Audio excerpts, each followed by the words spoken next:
नमस्कार दोस्तों, राधे राधे। आप सभी का एक बार फिर से स्वागत है। आज हम वृंदावन परिक्रमा मार्ग के बारे में बात करेंगे और इस वीडियो में आपको पूरी जानकारी मिलेगी कहाँ से आपको परिक्रमा शुरू करनी है, कैसे ये रास्ते में आने वाले कौन कौन से स्थान हैं, वो सारी चीज़ों के बारे में मैं आपको बताऊंगा। हमने सुबह 5:30 बजे से ही परिक्रमा शुरू कर दी थी, जो कि आप देख ही पा रहे हो स्क्रीन पे। ये जनवरी के महीने में काफ़ी कोहरा छाया हुआ था, लेकिन सुबह 5:30 बजे ही हमने ये परिक्रमा शुरू की थी। मैं अपने पूरे परिवार के साथ आया था, ये देख भी पा रहे हो आप स्क्रीन पे। ये मेरा पूरी फैमिली है जो परिक्रमा मार्ग पे अभी चल रहे हैं। तो इस परिक्रमा को कैसे पूर्ण करना है और क्या क्या आपको इसमें सावधानी बरतनी है, मैं उन सब चीज़ों के बारे में आपको बताऊंगा और आशा है कि आप इस वीडियो को पसंद करेंगे। परिक्रमा मार्ग में आने वाले कुछ महत्वपूर्ण स्थान जैसे मदन मोहन मंदिर, इमली तला, श्रृंगारवट, केसी घाट, यमुना जी का किनारा, ये कुछ महत्वपूर्ण स्थान हैं। और इसके अलावा और भी बहुत सारे महत्वपूर्ण स्थान हैं जो इस परिक्रमा मार्ग में आएंगे। लगभग 10 किलोमीटर की ये परिक्रमा है, जिसको आप 2 से 3 घंटे में पैदल पूरी कर सकते हैं। और अब बात करते हैं इस परिक्रमा करने के दौरान आपको क्या क्या ध्यान रखना है, किन किन चीज़ों का आपको ध्यान रखना है। तो पहले उनके बारे में बात कर लेते हैं। वृंदावन की परिक्रमा करते समय आप भगवान के नाम का सुमरन करते रहें, राधे राधे जपते रहें। दूसरा, वृंदावन की परिक्रमा करते समय इस बात का ध्यान रखें कि रास्ते में कुछ न खाए पिए, तो वो सबसे अच्छा माना जाएगा। और जहाँ तक हो सके आप नंगे पैर ही परिक्रमा करें, क्योंकि यह पवित्र भूमि भगवान श्री कृष्ण की लीलाओं से आपको पता ही है, भगवान श्री कृष्ण ने यहाँ पे लीलाएँ की थी। तो जिस प्रकार हम मंदिर में बिना जूता चप्पल के जाते हैं, उसी प्रकार अगर आप नंगे पैर श्री वृंदावन धाम की परिक्रमा करते हैं तो आपको वो इसका पुण्य फल भी प्राप्त होगा। तो आप परिक्रमा को नंगे पैर ही कीजिए। परिक्रमा करते समय एक चीज़ का और ध्यान रखें, जब आप परिक्रमा कर रहे हो तो दाहिनी ओर ना थूके ना ही लघु शंका करें, क्योंकि आप परिक्रमा करते हुए भगवान श्री कृष्ण और राधा रानी जी की परिक्रमा कर रहे हैं। उनका वास दाहिनी ओर ही है, इसलिए दाहिनी ओर ना थूके ना ही लघु शंका करें और राधे राधे का नाम जपते हुए आगे बढ़ते हुए चलते जाएं। आपकी जो परिक्रमा है वो बहुत ही आपको पुण्य फल देगी। इन चीज़ों का आप ध्यान रखें परिक्रमा करते समय। अब बात करते हैं कि परिक्रमा आप कहाँ से शुरू करें। आप कहीं से भी परिक्रमा शुरू कर सकते हैं।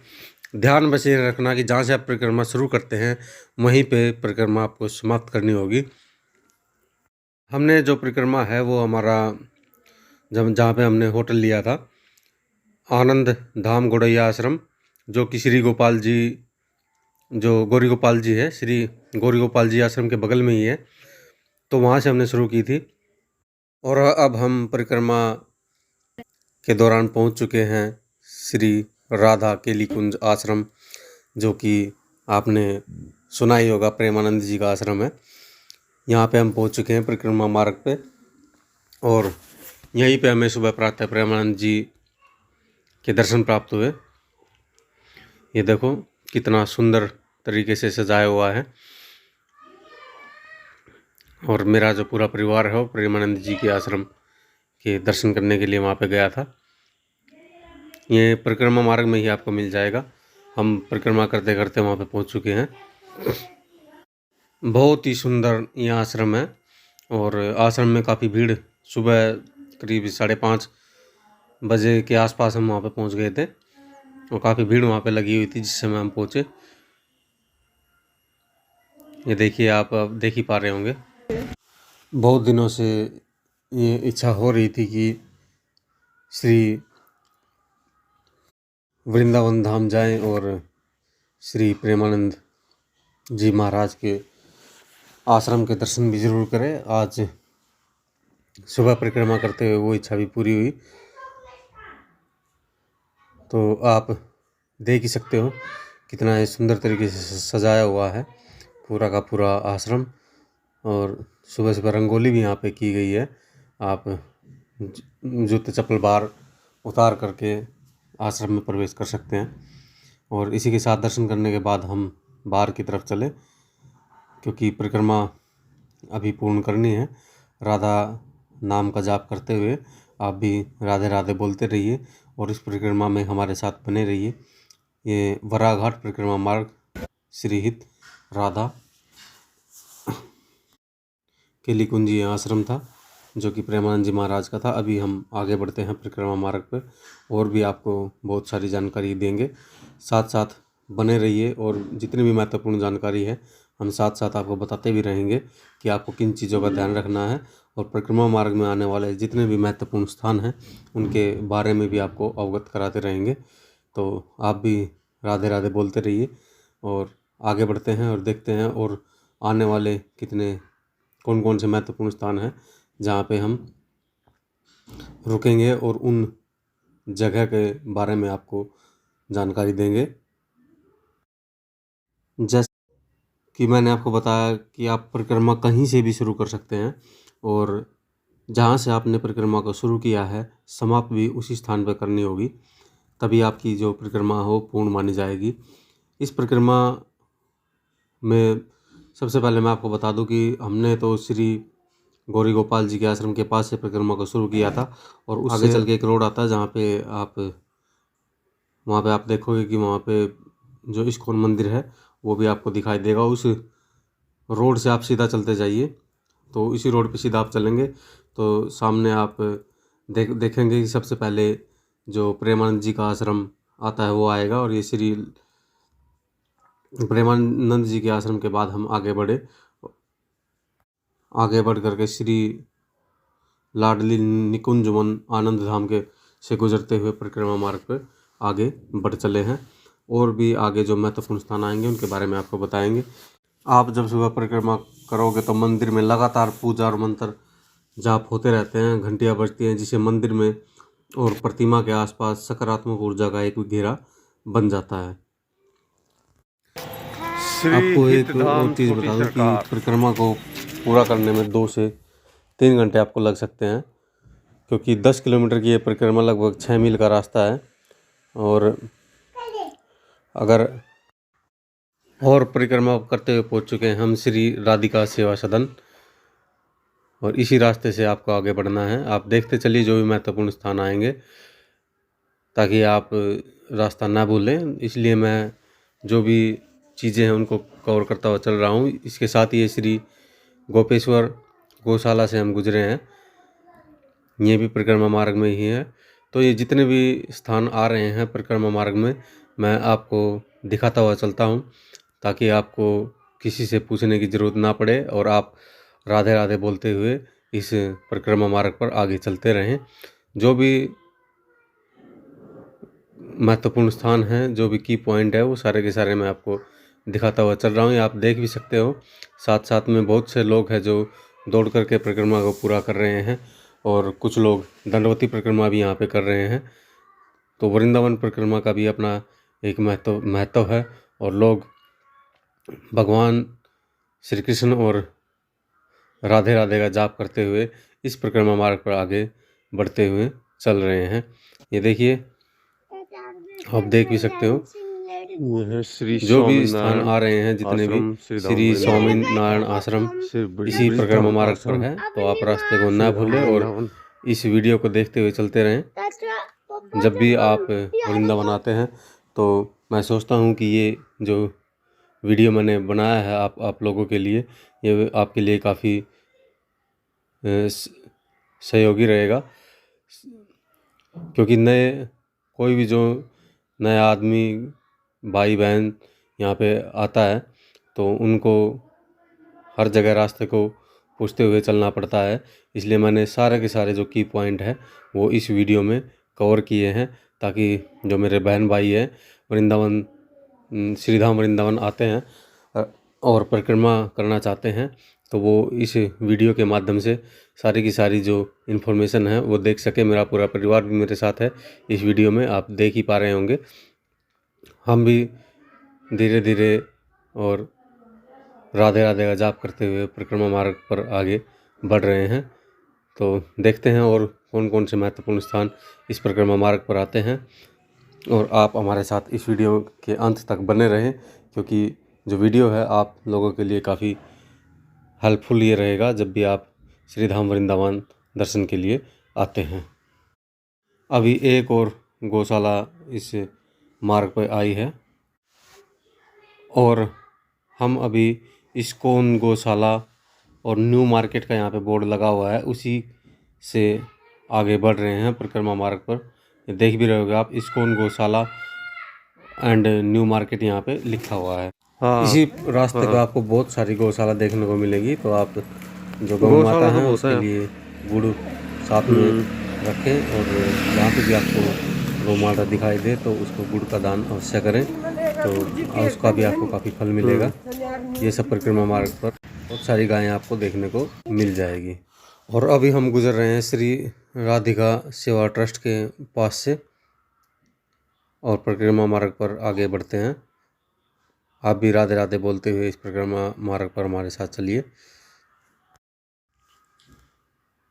जैसे कि मैंने आपको पहले भी बताया है कि आप परिक्रमा करते समय राधे राधे नाम का जप करते रहिए और परिक्रमा मार्ग पर आगे आगे बढ़ते रहिए।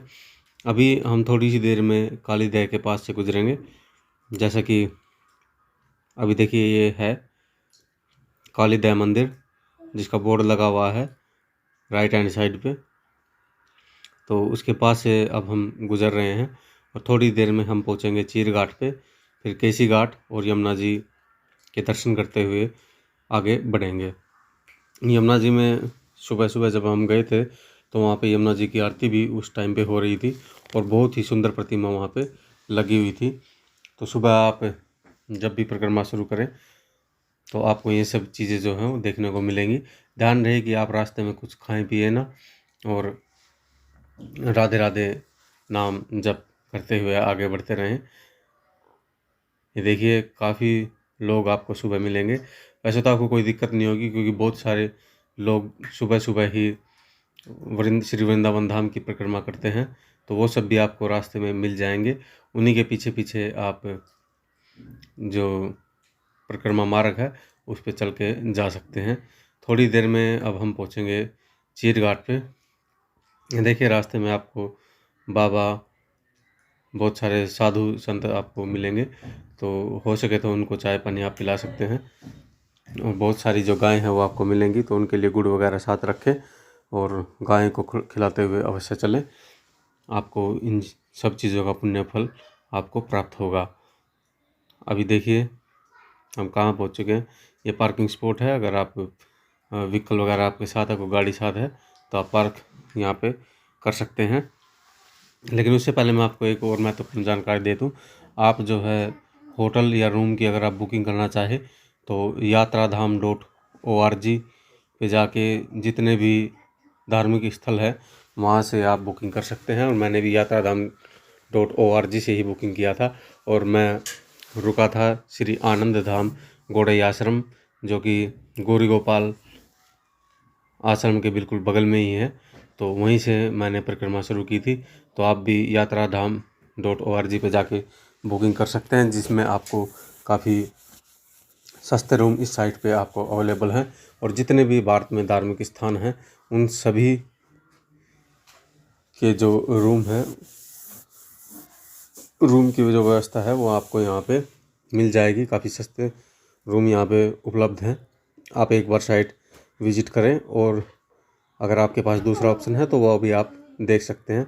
इसके अलावा बहुत सी धर्मशाला भी यहाँ पे हैं, आप उनमें भी रुक सकते हैं। 400-500 रुपये में आपको बहुत सारी धर्मशाला जो है वो देखने को मिल जाएगी। अभी हम पहुँच चुके हैं श्री मदन मोहन जी मंदिर के पास। इसका जो रास्ता है वो भी दाहिनी साइड है। यहाँ पे बोर्ड भी लगा हुआ है। परिक्रमा करते हुए पहुँच चुके हैं श्री। तो जैसे कि मैंने आपको बताया कि रूम की व्यवस्था, रूम बुकिंग आपको करना है या पूरी फैमिली के लिए भी करना है तो yatradham.org पे वो फैसिलिटी भी यहाँ पे अवेलेबल है। बाकी बिहारी जी मंदिर।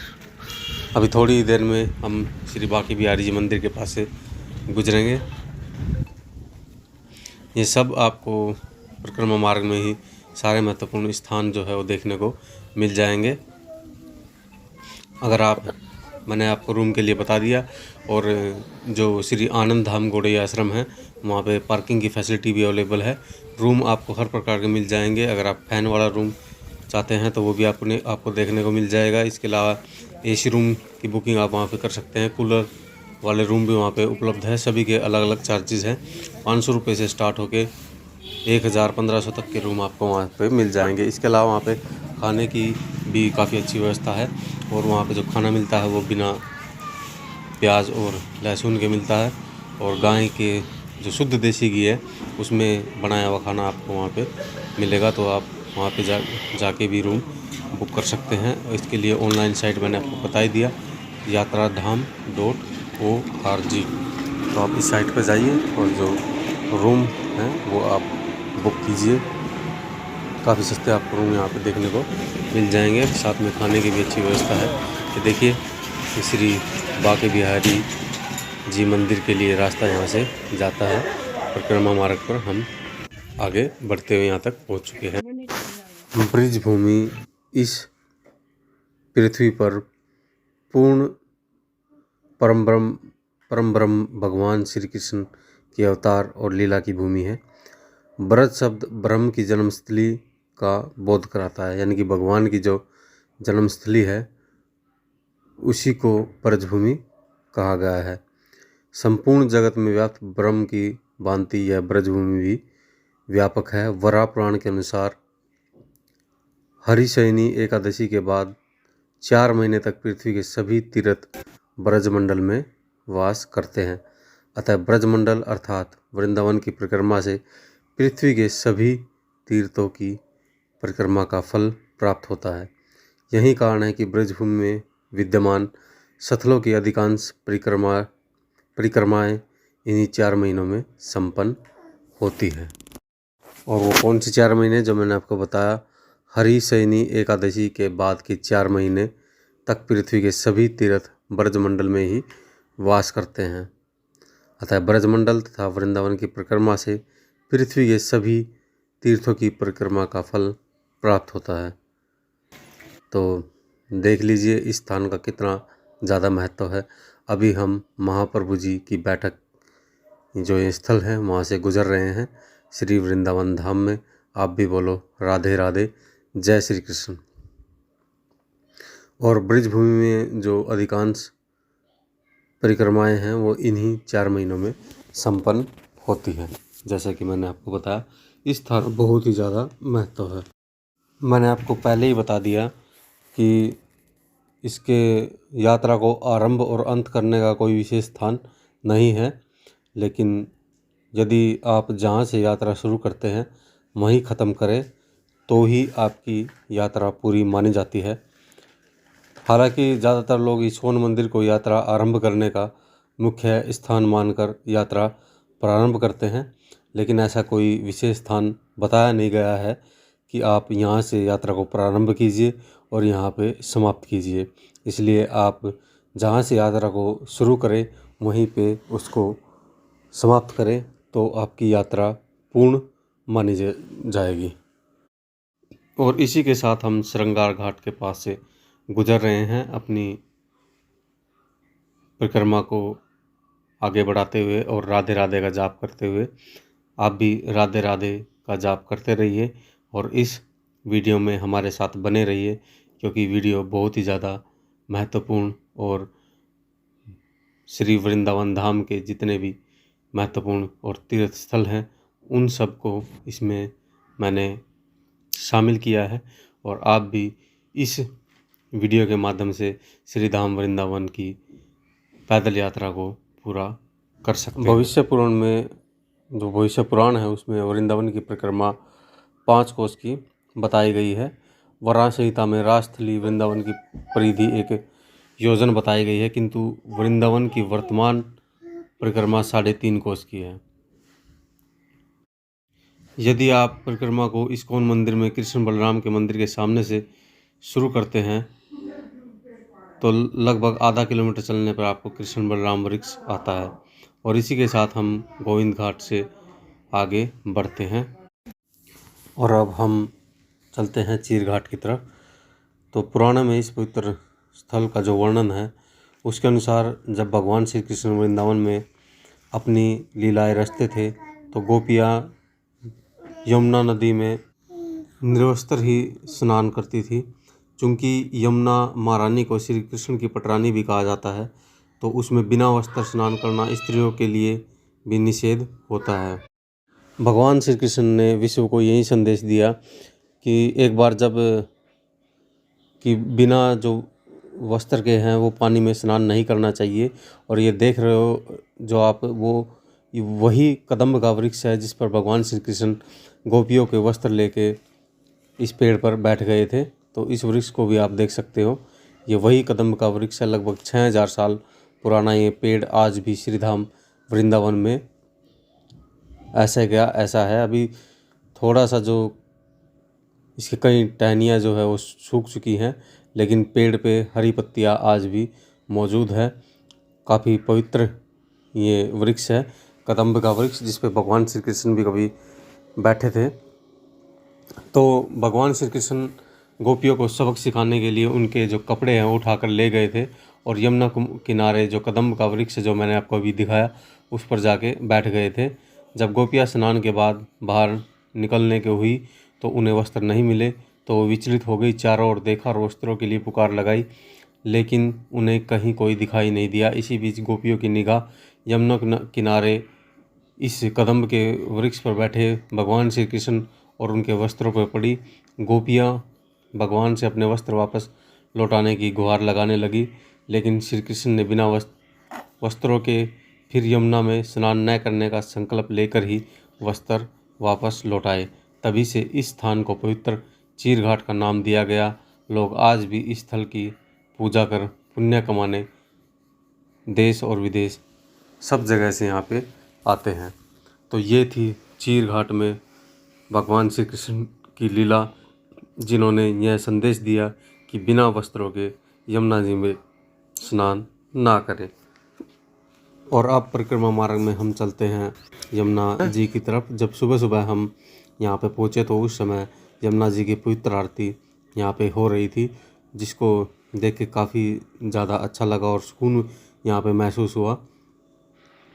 तो सुबह सुबह अगर आप भी परिक्रमा करते हैं तो आपको आरती जो है वो देखने को मिलेगी। और अभी हम केसी घाट की तरफ आगे बढ़ रहे हैं और साथ ही आपको जो यमुना जी की जो आरती हो रही थी उसके दर्शन आपको करवाएंगे।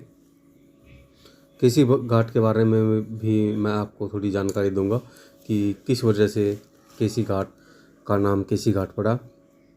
और अभी सामने आप जो देख रहे हो ये यमुना जी का पवित्र मंदिर यहाँ पे बना हुआ है और यमुना जी की आरती सुबह सुबह पंडित जी कर रहे थे जब हम वहाँ पे पहुँचे।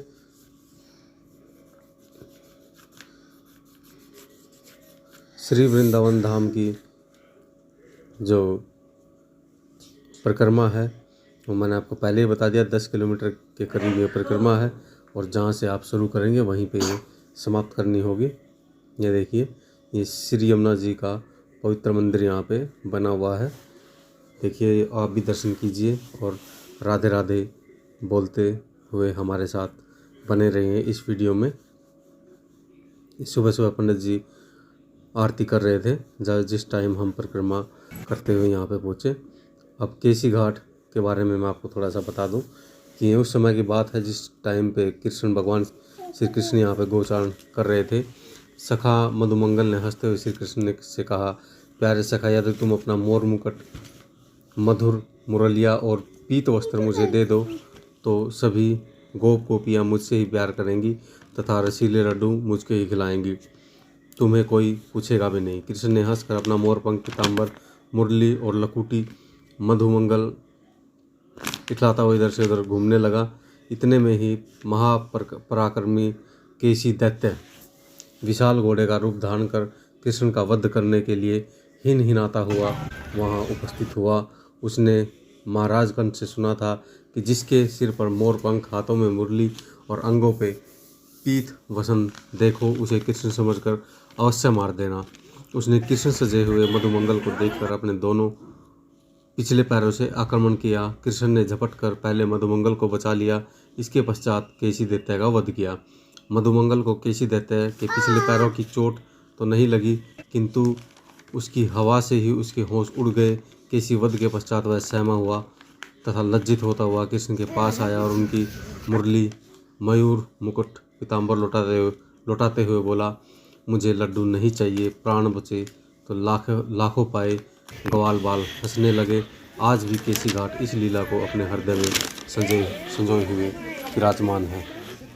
अभी देखिए, हम आपको एक चीज़ और बता देना चाहता हूँ। जैसे ही आप यमुना जी को पार करोगे तो राइट हैंड साइड पे भी एक रास्ता जाता है, तो आपको राइट हैंड साइड पे न जाके आप लेफ़्ट हैंड साइड पे ही अपनी जो परिक्रमा है उस पे आगे चलते रहिए।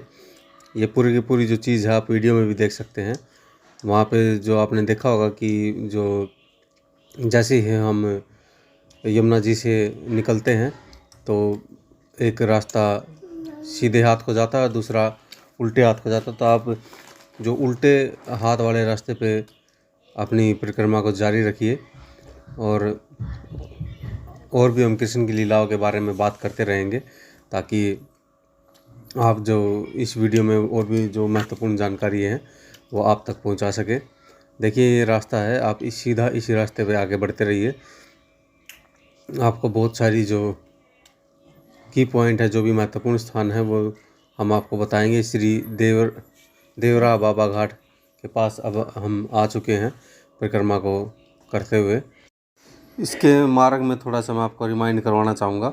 इसके मार्ग में मदनेश्वर महादेव, जुगल किशोर, इमली तालाब, श्रृंगार वट, चीर घाट, केसी घाट, धीर समीर, सुदामा कुटी, मालाधारी अखाड़ा, टटिया स्थान, चेतन कुटी, नर हरिदास, आदि बद्री, श्याम कुटी, बीज भूमि, हनुमान, गोपाल खार, देवी राजपुर, वृंदावनेश्वरी, नीम करोरी, संकट मोचन हनुमान, गोरदावजी, वरा घाट, ऋषि घाट, मदन टेर, गऊ घाट,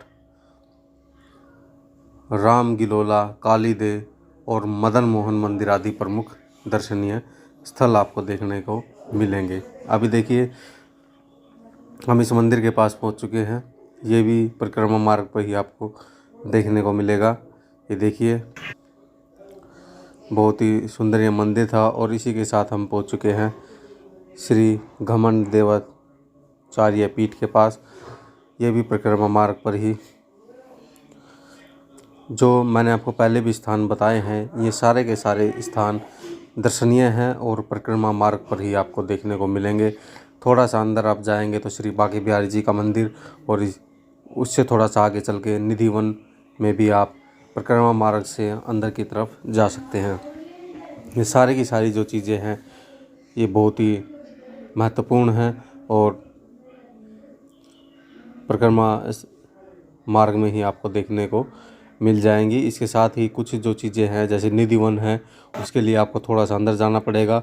और साथ ही हम श्री श्री उमा शक्ति पीठ के पास परिक्रमा मार्ग में पहुँचते हुए, ये देखिए श्री श्री उमा पीठ, ये परिक्रमा मार्ग में ही आपको देखने को मिलेंगी। इनको कैप्चर करने का मेरा उद्देश्य यही था कि ताकि आपको पता चल सके कि आप सही मार्ग पर आगे बढ़ रहे हैं। इसलिए मैंने जो भी छोटी छोटी चीज़ें थी उनको वीडियो में कैप्चर किया है।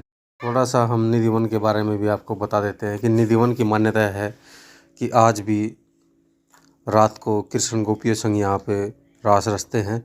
यही कारण है कि सुबह खुलने वाले निधि वन को संध्या आरती के बाद बंद कर दिया जाता है। इसके बाद निधि वन में कोई नहीं रहता। निधि वन में दिन में रहने वाले पक्षी भी शाम होते ही इस वन को छोड़कर चले जाते हैं। यहाँ पे जो बंदर आपको दिखते हैं वो भी शाम होते ही यहाँ से चले जाते हैं। और सुबह जब मंदिर के कपाट खोले जाते हैं तो भगवान श्री कृष्ण की लीला आज भी यहाँ देखने को मिलती है। तो निधि वन में तुलसी के पेड़ हैं और यहाँ तुलसी का हर पौधा जोड़े में है।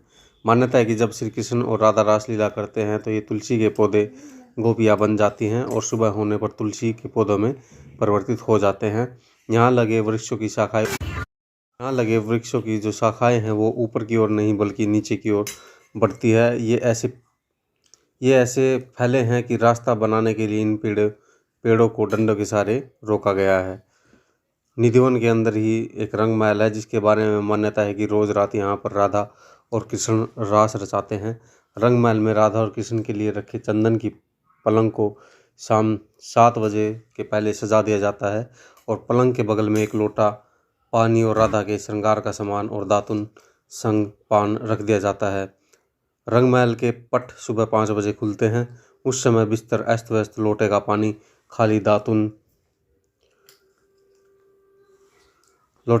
खाली, दातुन कुची हुई और पान खाया हुआ मिलता है। रंग महल में भक्त केवल श्रृंगार का सामान ही चढ़ाते हैं और उसे प्रसाद रूप उन्हें श्रृंगार का सामान भी मिलता है, जिसमें चूड़ियाँ आदि जो है वो श्रृंगार के सामान में दी जाती है। इसी के साथ हम जो मोरकुटी गौशाला है उसके पास से गुजर रहे हैं अभी अपनी श्री धाम वृंदावन यात्रा को पूर्ण करने के लिए। अभी जो यात्रा है करीब 2.5 से 3 किलोमीटर की बची हुई है, जिसको देखिए ये जो रास्ता है ये एक महत्वपूर्ण जगह है। जब आप परिक्रमा करते हुए यहाँ पर पहुँचोगे तो आपको इस चीज़ का ध्यान रखना है कि आपको जो है अपने लेफ्ट हैंड साइड पे एक रास्ता आपको देखने को मिलेगा। आपको वहाँ पे नहीं जाना है। जब आप यात्रा करते हुए जाएंगे तो लेफ्ट हैंड साइड पे जो रास्ता जाएगा वहाँ पे ना जाके आपको सीधा ही चलना है। देखिए ये आपको यहाँ पे बोर्ड लगा हुआ भी मिल सकता है, जो लिखा हुआ है तुलसी तपोवन गौशाला। यहाँ से आपको सीधा ही निकलना है। जो ये रास्ता है अभी निर्माणाधीन है, तो यहाँ से आप सीधा निकलेंगे और अपनी परिक्रमा को इसी रास्ते के माध्यम से पूर्ण करेंगे। ये देखिए ये जो चीज़ थी मैं आपको बताना चाह रहा था कि जब आप परिक्रमा मार्ग पर चलते हैं तो हो सकता है कि आप सीधा इसी रास्ते पर आगे बढ़ जाएं जो लेफ्ट हैंड साइड की ओर जाता है। तो आप इस चीज़ का ध्यान रखें। तो इसीलिए मैंने जो छोटे छोटे पॉइंट हैं उनको भी कैप्चर किया है, ताकि आप सीधे रास्ते पे जाएं और श्री धाम वृंदावन की इस लगभग 10 किलोमीटर की परिक्रमा को पूर्ण करें। ये देखिए अभी हम पहुंच चुके हैं श्री नील माधव कृपा धाम के पास। ये देखिए ये भी आपको परिक्रमा मार्ग पर देखने में मिलेगा। इसी के साथ श्री कृष्ण बलराम जो ये मंदिर है परिक्रमा मार्ग में ही आपको देखने को मिलेगा।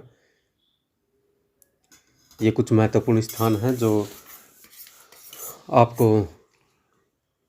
सहायता करेंगे कि आप सही मार्ग पर आगे बढ़ रहे हैं। ये देखिए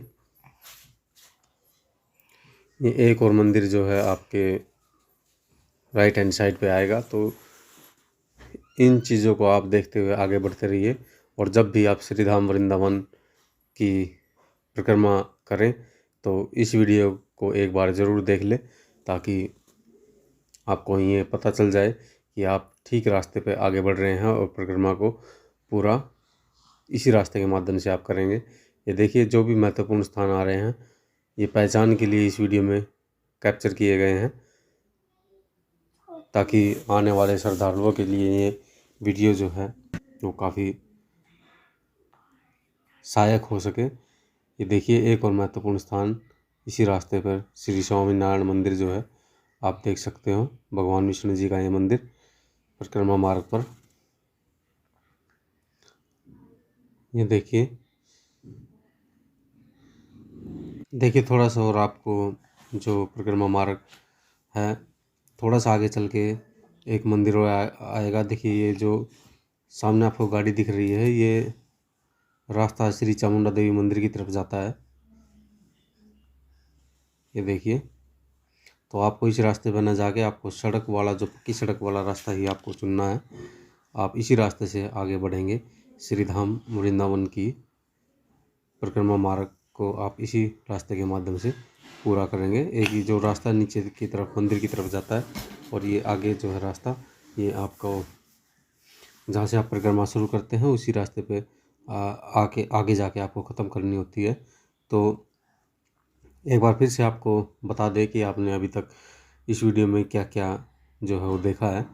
जैसे कि मैंने आपको बताया कि अगर आप इस्कॉन मंदिर कृष्ण बलराम के मंदिर के सामने से शुरू करते हैं तो आधा किलोमीटर चलने पर कृष्ण बलराम वृक्ष आता है। इस वृक्ष की परिक्रमा करना शुभ माना जाता है। इससे थोड़ी दूरी पर गौतम ऋषि का आश्रम है, वरा घाट के दर्शन आप कर सकते हैं। इसके आगे थोड़ा दूर कच्चे रास्ते को पार करके इस्कॉन गौशाला और पार्क है। गौशाला को पार करके लगभग आधा किलोमीटर चलने पर आपको लाल पत्थरों से बने मदन मोहन जी मंदिर के दर्शन होंगे। इस मंदिर को देखने के लिए कुछ ही दूरी पर आपको कालिया घाट के दर्शन होंगे। इससे आगे एक लकड़ी का पुल पार करते हुए लगभग 1.5 किलोमीटर चलकर आप इमली तालाब पहुंचकर इमली तालाब वृक्ष के दर्शन कर सकते हैं। इसके बाद आप केसी घाट को पार करते हुए टेकरी रानी के मंदिर के पास पहुंच जाते हैं। टेकरी रानी के मंदिर के दर्शन के बाद आप विश्व प्रसिद्ध जगन्नाथ मंदिर में पहुंचकर भगवान जगन्नाथ, बलराम और सुभद्रा की मूर्तियों के दर्शन कर सकते हैं। कुछ ही दूरी पर आप चैतन्य महाप्रभु के मंदिर के दर्शन भी कर सकते हैं। इसके अलावा आप मथुरा वृंदावन सड़क के साथ चलते हुए परिक्रमा स्थल के शुरुआत के स्थान पर पहुंच जाते हैं। यह परिक्रमा नंगे पैर ही करना अनिवार्य है, जैसे कि मैंने आपको बताया, क्योंकि आप जब मंदिर में जाते हैं तो भी आप नंगे पैर ही जाते हैं। तो अब आप भगवान श्री कृष्ण और राधा रानी की इस पावन भूमि पर हैं, तो यहाँ की हर जगह, हर वृक्ष, हर जो रास्ता है वो सारे के सारे पवित्र हैं।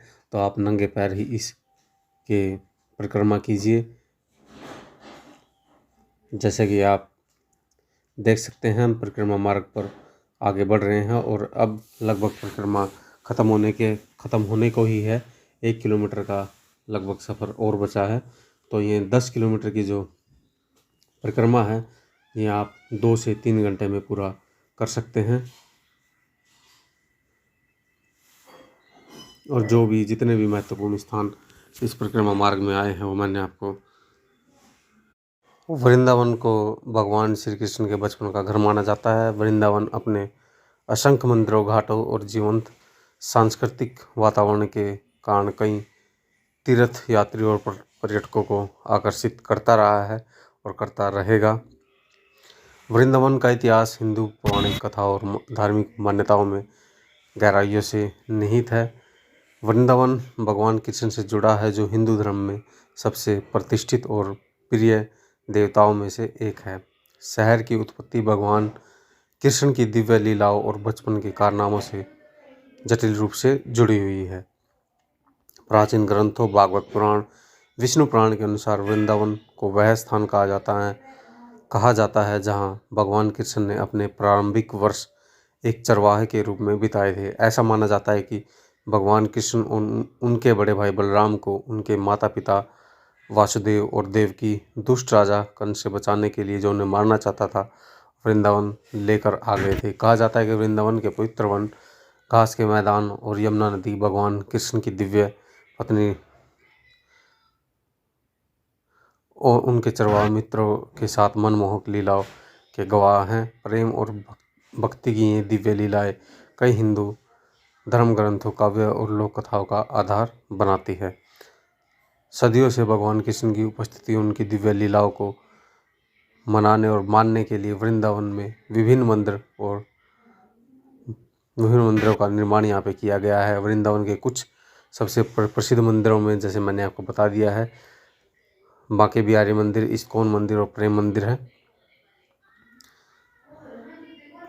ये कुछ महत्वपूर्ण जानकारियाँ मैं जिनके बारे में आपको बता देना चाहता था, तो आपके साथ ही शेयर करना चाहता था। देखिए अभी परिक्रमा मार्ग लगभग, हमारी जो परिक्रमा है वो ख़त्म होने को है। और मैंने आपको जैसे कि एक छोटी सी अपील आपसे करना चाहूँगा कि जब भी आप परिक्रमा मार्ग पर जाएं तो कृपया गंदगी न फैलाएं, क्योंकि बहुत ही पवित्र ये जगह है।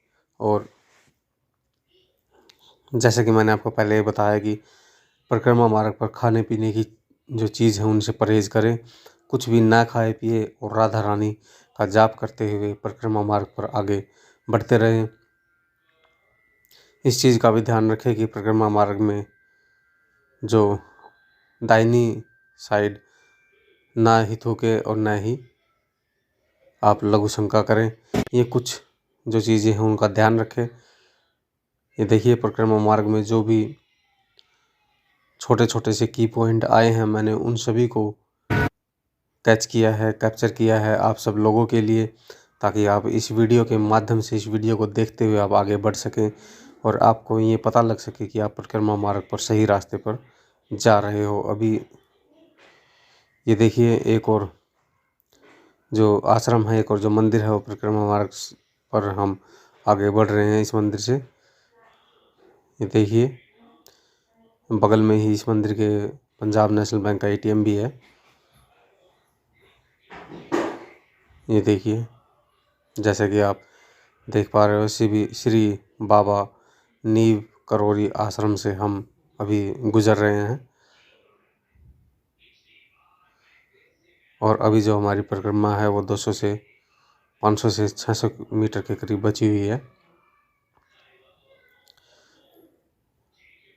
ये देखिए ये मेरा जो पूरा परिवार जो है इस बार श्री धाम वृंदावन में हम आए थे और हमने इस पवित्र भूमि के दर्शन किए। और मैंने और जो मेरी माता जी थी उन्होंने नंगे पैर ही परिक्रमा की। सर्दी काफ़ी थी, कोहरा भी छाया हुआ था, लेकिन जब आप मन में सोच लेते हैं तो सारी चीज़ें भगवान श्री कृष्ण और राधा रानी की कृपा से अपने आप होती हुई चली जाती हैं। न ठंड का अनुभव हुआ, न ही सर्दी लगी, सब कुछ अपने आप ही होता चला गया।